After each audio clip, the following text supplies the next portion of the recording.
First, Andrew, I have to thank you because you've occupied so many hours of my kids' time with Wall-E and Toy Story and Finding Nemo. My job is to just be your babysitter. That's all. I mean, you are. You've been my babysitter. Saying that, I know you've been asked about this probably a million times, but this being your first live action film, and as an animated director, you have, you know, a plethora, infinite amount of angles you could use when shooting. How did moving from that world to live action help or hinder your direction of? You know, I just knew intellectually that I wasn't going to have as many choices as I always have with the computer. Right. So that just meant more planning up front. Okay. And trying to like storyboard things and pre-visualize things and guess what I think I might want to do ahead of time, so that when we were out there, we were kind of closer to the bullseye. Right. That's a lot of planning. It was kind of insane. Now, Edgar Rice Burroughs, who wrote the novel that inspired this story, also wrote Tarzan. Yep. I know a lot of writers seem to put, you know, some of themselves in the characters they write. What do you think is similar, or is there any similarity between the characters of John Carter and Tarzan? You know, I'm not a big Tarzan aficionado. The only thing that I can, and this is just intellectual on the outside because I didn't really read the Tarzan books, is that, you know, it's clearly a guy kind of put out of his normal environment into an extraordinary environment and kind of being special for being put in that place.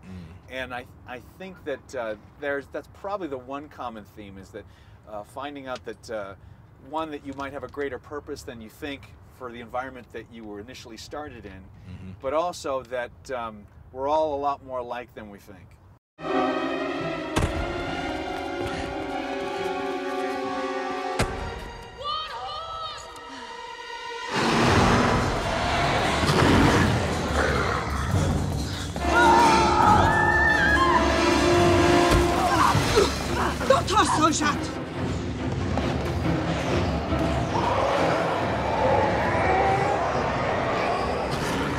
Pursue them to the Aeolian plain, then overtake them and capture the Red Woman alive. The one who jumps, let's see what he's capable of.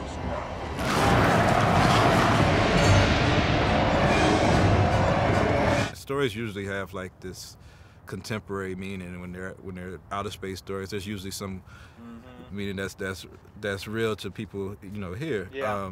What are some, I know there's many elements in John Carter that we could relate to, but I mean, what's one thing that sticks out that's going on in this world that John Carter's living in, that we're living through right now today? In this, you know, if it is happening, I didn't mean for it to be honest. I mean, I read this book that was written in 1912. I read it 64 years later in 1976 when I was 11, and I just fell in love with reading about something that was in the past, yet somehow I could connect with the characters. I could connect with who these people were, and I think that he really tried to find a human connection to these aliens and stuff. And I thought, well, that's really what it is then. It's not so much about the political situation or the environmental situation, even though they may match some things. The biggest thing is like, what's the human story that we can connect with Carter and with people like Tars and Sola that are these tall green creatures? What's the human connections and relationships and the dilemmas? All right. Now, in recreating Mars, I mean, like we're sitting here in this beautiful resort in Arizona, and we see all these boulders that look Mars-like. Yeah. How was the scouting for that, and like where the ultimate locations? I know you shot a lot of it in Utah. What was it about those locations that?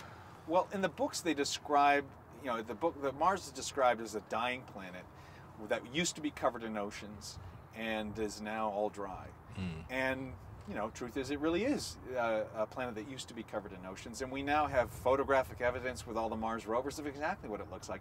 And it looks a lot like the southwest of the United States. And so the fun was traveling, whether it was by Jeep or by helicopter, and going all over the state and finding the most unique locations. And one of the coolest things about Utah is that you can drive 2 hours in almost any direction and get a whole nother look that feels just as alien or as beautiful in some kind of unique naturalistic way. And that's what I really wanted. I wanted you to believe like this might be what it would really be like to be walking around on Mars. Last question. You seem to have laid the groundwork for this to be a franchise. Yeah. Where do you think, where can we see John Carter going in future installments of this Funny thing series? is, I always thought like this even before I never knew what the word franchise was. I was an 11-year-old kid going, here's 11 books, And I would love to see the whole series.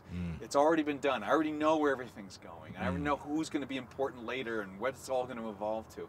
And so I just honestly, sincerely, as just a fan, wanted to see it always be a series. So we planned it from the very beginning as a continuing series.